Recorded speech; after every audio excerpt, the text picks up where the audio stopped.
Hi, and welcome back to the Mary Trump Show. I'm Brian Karem, sitting in for Mary. She's still on the mend, and I'm happy to be here today with you guys. Today, we've got all the president's men and women, a mental decline, a Pope reference, and Donnie doing his daily grift. But for a second, I want to tell you where I am. I'm in Kerrville, Texas, where I've been interviewing the victims of the recent flooding in the Texas Hill Country. The first time I visited Hill Country was 1987 during the Comfort Flood. And during that time, 10 teenagers lost their lives after a school bus they were in got carried away in the flood. And at that time, there was such consternation and so much upheaval that the residents of the area swore that they would never go through this again. They would install a warning system, right? And that they would be able to warn people when this was about to happen, because they do call this area Flash Flood Alley. And in 38 years, the federal, state, and local government have failed to provide the care that they still admit that they need.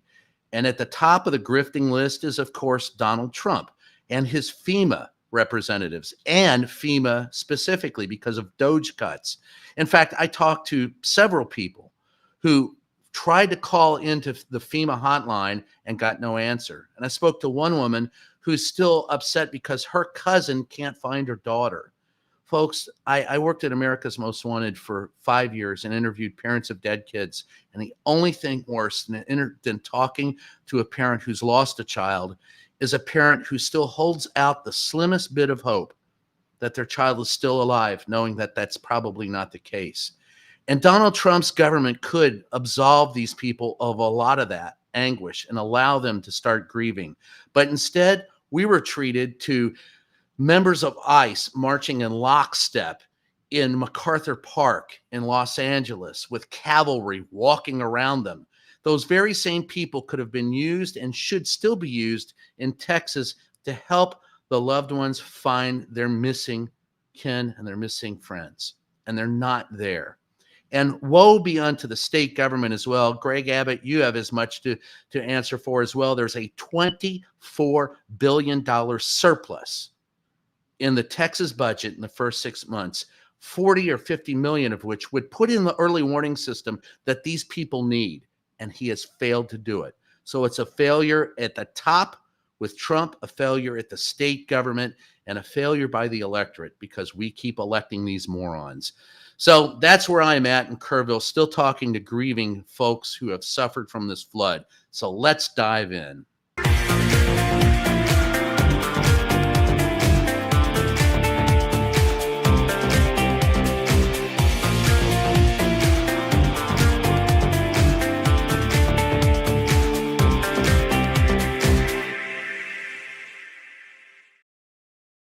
Well, guess what? Today, Donald Trump took, and I want to call him Tump, Donald Trump took questions from the press on the White House lawn, and that's rare. He doesn't do chopper talk much anymore. He did skirt around the Jeffrey Epstein issue again and made worrisome and, quite frankly, terrifying redistricting claims and odd comments about the Pope. And after days of ducking the subject, Trump was finally forced to answer a question about the Epstein files. But what we got wasn't an answer. It was a word salad with a side order of deflection. Take a look. Mr. President, your daughter-in-law said that there should be transparency in the Epstein case. Do you agree with her, sir? The Attorney General's handled that very well. She's really done a very good job, and I think that when you look at it, you'll understand that. I would like to see that also, but I think the Attorney General, the credibility is very important, and you want credible evidence or something like that, and I think the Attorney General's handled it very well. Okay, that wasn't an answer, in case you're wondering. That was absolutely not an answer. Are the files coming out? We don't know. Hard to say. You know, in the beginning, he said there were files, then Bondi said there wasn't, then Donald Trump said there was in a missive that he posted on Truth Social that was longer than a New York Times editorial where he mentioned Jeff Epstein's name 6 times while saying that those Epstein files were created by the Democrats. Anyway, House Republicans have been busy, talking about credibility, blocking the public from getting any truth on this matter at all. On Tuesday, Republicans voted against a measure to release the Epstein files 211 to 210. They certainly know they're there. It would have taken just one Republican to side with transparency. Not one did. Not one. And the day before, they shut down another effort in the House Rules Committee to require the files to be released within 30 days. Again, 211 Republican no votes, 9 abstained, 0 accountability. The Republicans have no credibility on this issue, and it's tearing MAGA apart.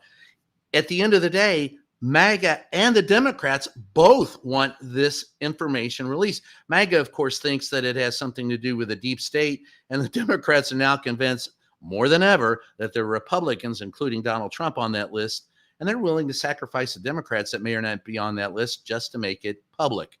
It's hard to believe it, but maybe Jeffrey Epstein is the great unifier in the Republic. Let's talk about what Donald Trump bragged about next.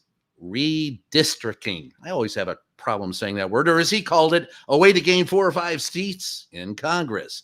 Take a look at what he had to say. This would be the biggest one. So are you calling in for a complete redrawing of the congressional map? No, just a very simple redrawing. We pick up 5 seats. But we have a couple of other states where we'll pick up seats also. What if that causes A simple redrawing. That's what he calls it. He's talking about a new congressional map in Texas that is designed to wipe out Democratic representation and hand the GOP up to 5 new seats. And by the way, that would matter when? In 2028, of course, an electoral college. Democratic Representative Mark Vesey of Texas didn't mince words. He warned, and I quote, "That's just the entryway. That's just the key that's being used to unlock the door to commit mass discrimination and the redrawing of these districts." And he's not wrong. Donald even hinted that other states are next. He said he hopes to gain 3 or 4 seats in several states. And sure enough, California Governor Gavin Newsom has now floated a response, redrawing California's map to level the field. Folks, this is the end of representative democracy. If you've got 2 parties merely fighting over dividing up the state into guaranteed areas of representation, you've destroyed the unity of this country. And that's not good. I hate to say it, but they are onto something, and they could succeed at doing it. And then came the Pope question. The Pope, which in typical fashion, Donald Trump made all about himself. Is there any plans to meet with Pope Leo in the near future, sir? Not a plan. I would do it. I have a lot of respect. I really like his brother. His brother is a major, serious Trumper. You know that. He's MAGA all the way. I like the Pope's brother, and I think I'd like the Pope. But the Pope's brother lives in Florida. I met him, and he is MAGA. He's got MAGA signs all over the house. He likes Trump, and I like him. Oh, good. He likes his brother. Aren't we all happy? It's ironic that he thinks he likes the Pope, too. The Pope is quite literally against everything Donald stands for. In fact, the Catholic Church has been speaking out loudly against Trump and his immigration plans. And a reminder, look, for those of you who find Trump to be your Messiah, Matthew 7:15, beware false prophets who come to you in sheep's clothing, but inwardly are ravenous wolves. And that includes people who wear red, white, and blue. Anyway, the faithful are rising up. On Monday, Catholic leaders and community members staged a protest outside ICE Detroit headquarters to condemn Donald's anti-immigrant agenda. So take a look at that scene.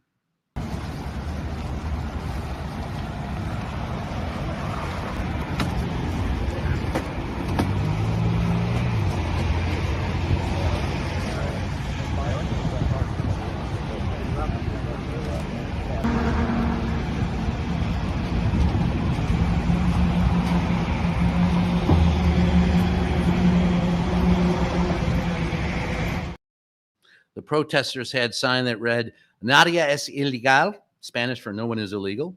Community, not cruelty. Immigrants are family to us. My favorite, of course, was Trump tiene una cabeza de hueso, or Trump is a bonehead. Look, I've been a Catholic my whole life, and I'm a former altar boy. There is nothing that Donald Trump does that in any way supports any brand of Christianity. I would remind everyone of Matthew 25:40. You know, that is the do unto others whatsoever you do to the least of my brothers, that you do unto me. Jesus preached about taking care of the immigrant, treating them as your neighbor and your brother, welcoming them into their house, reminding people that it was indeed the Jews that were treated horribly by Pharaoh. Thus, always treat the traveler as a member of your own family. No, that's not Donald Trump. Donald Trump is about division and literally stands for everything against Jesus ever taught, at least the Jesus I was taught about in Catholic school. But I got to tell you, Donald wasn't done embarrassing himself in front of the press. It appears that speaking to the press on the White House lawn really tuckered Donnie out, because by the time he made it to his next event in Pennsylvania to speak about energy and innovation, he was basically incoherent. First, Donald seemed, well, I guess the word would be confused. He can't say it or spell it or read it, but he was. He was confused about which of his staff was at the event, and frankly, even confused about where he was. Take a look. But I want to introduce the people that did it. Dan Muser is here. Where's Dan? Dan, you? In Washington. Oh, they're in Washington working on our next bill. Good. They shouldn't be here. Director of the Office of Science and Technology Policy, Michael Kratsios. Michael, thank you. Thank you, Michael. Thank you, Michael. Good job.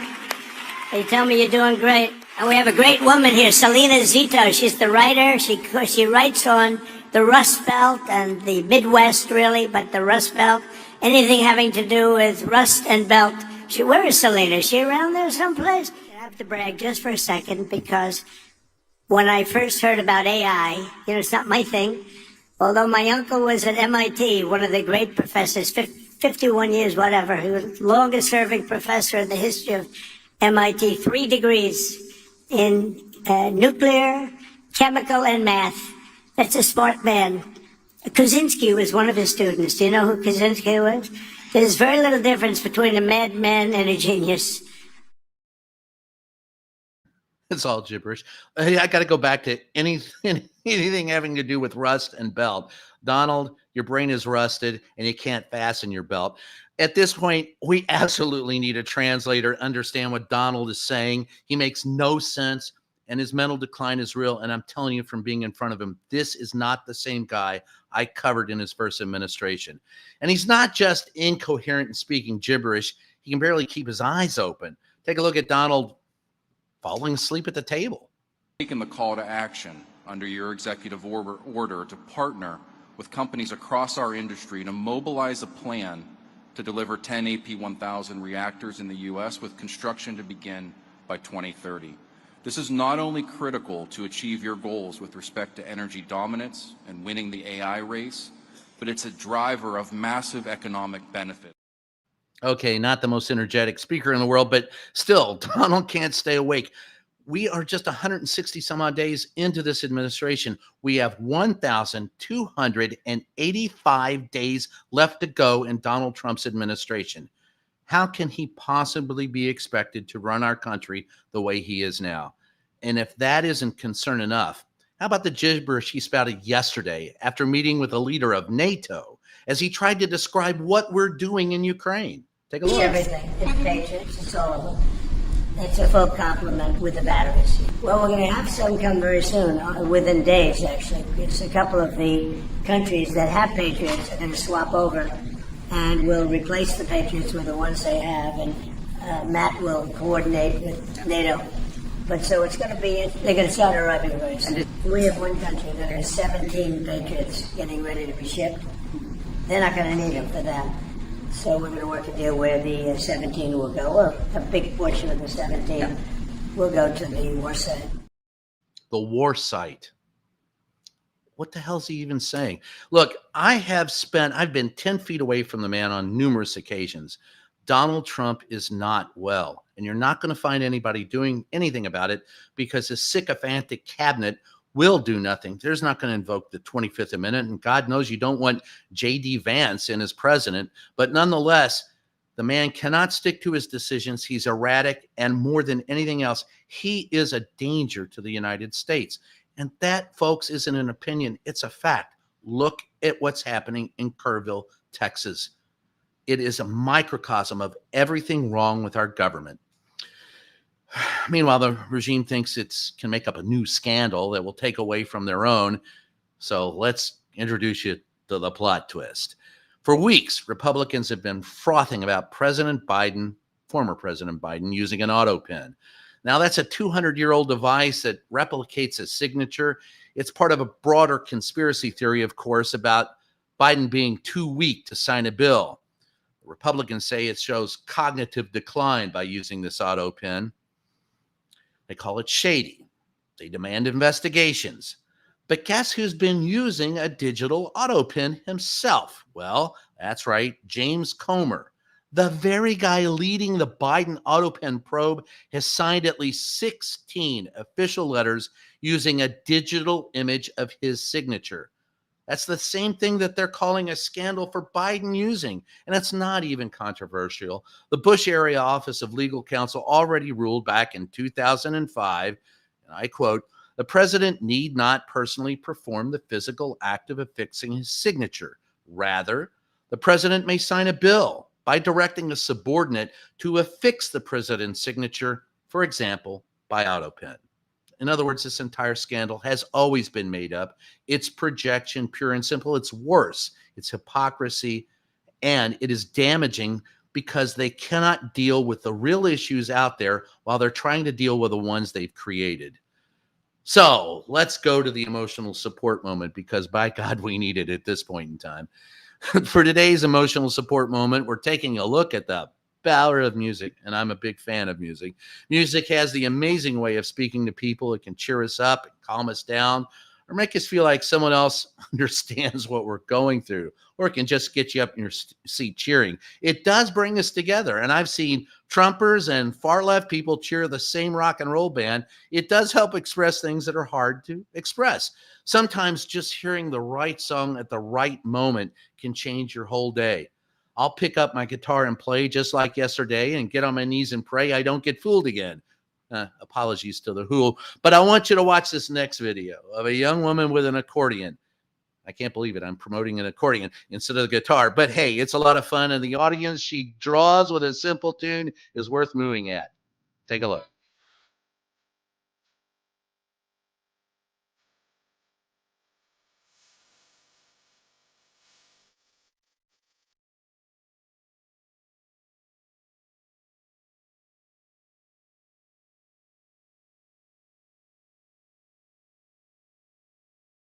Like a stampede. They love that music. Play it again for him, so I'll give him another tune.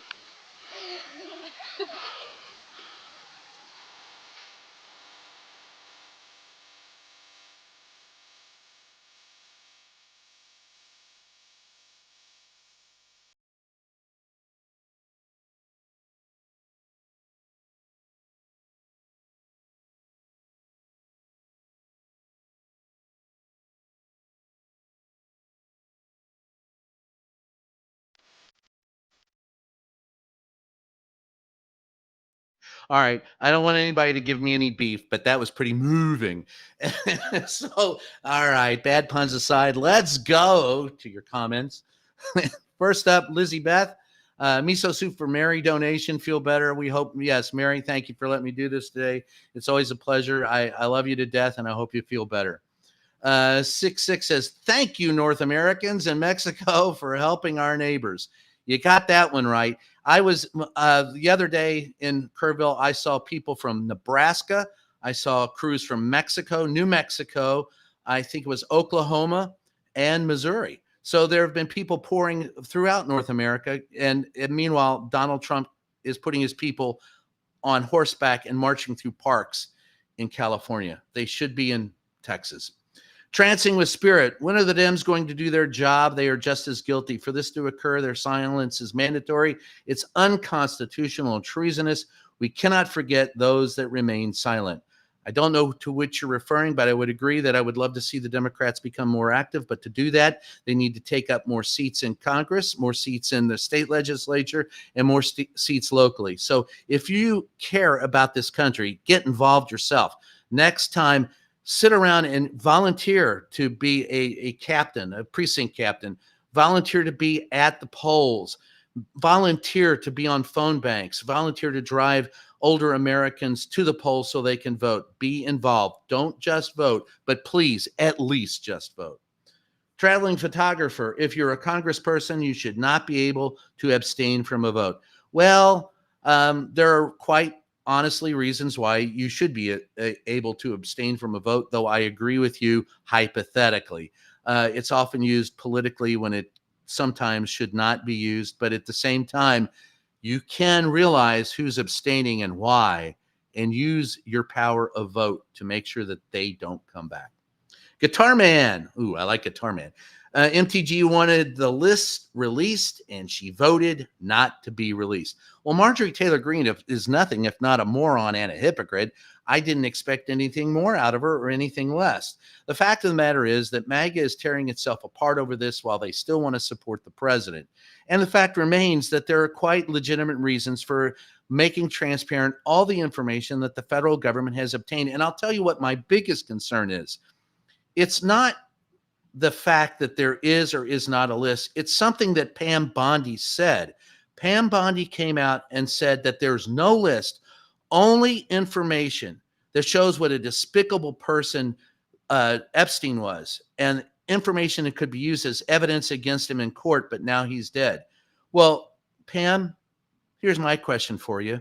Where were you when you had the chance in Florida to prosecute Jeffrey Epstein, and you failed to do so? You are as complicit in this cover-up as anyone. You are part of the problem, and by God, you should not be in office. In fact, you should be, I think, prosecuted for being an accomplice to Jeffrey Epstein, but that's just me.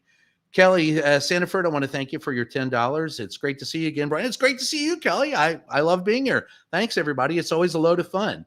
Rockin' Steady, $9.99. I have nothing of substance to add here. I just want to donate. I do want to ask, why is Donald so orange? I mean, really, I'll tell you the truth. And this is something that people should know. During Donald Trump's first administration, one of the people he hired to work in the press office was not a press person, but a makeup person. So she did a much better job of making him up. She didn't come back this second time. And I think they just got someone. Someone joked, it wasn't me, but someone joked it was probably a day laborer that he's hired to come in and spray tan him. I don't know. All I can say is his makeup doesn't look as good now as it did then. And it's hard to, because he's quite paler and his hair is quite whiter. Thaddeus Blake's Pulp Poetry and Rotten Rhymes. I love your title. If you think Trump is the Messiah, then your lobotomy was overdone. Well, there are people who do. In fact, I've interviewed quite a few in Texas who believe that it was divine providence that allowed Donald Trump to escape the assassin's bullet, and that's why he's our president today. And in fact, that is one of the reasons why many people voted for him. So maybe a lot of people had lobotomies that were overdone. I won't speculate. His divine skadoo.